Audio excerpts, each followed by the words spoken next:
Selam barizgadan. Parij'dan sizga qo'ynar selam. Havo bek shart.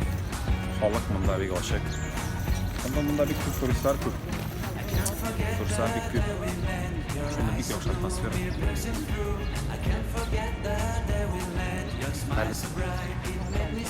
Sizlar selam barizgada tag'in. Bugungi bu belki yana bir syujet. Fransiya tilida, Parijda. Atmosfera begiga, havo joyi.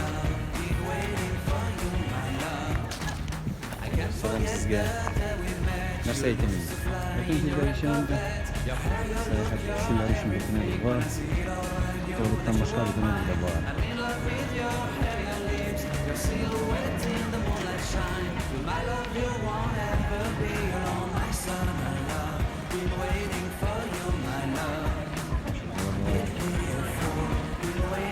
Aslında bu Xitoy sadece kucurindimda sayohat etdi.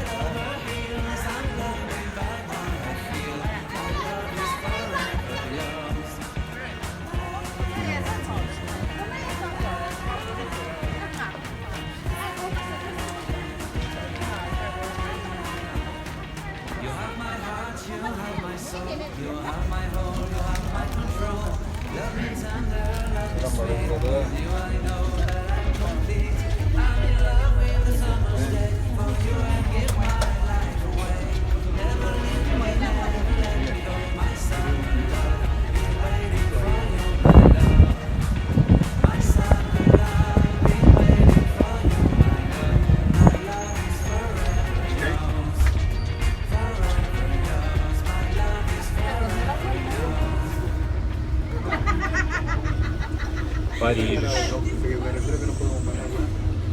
Bugün bizim 27 sentyabr. Gün bitmoqda.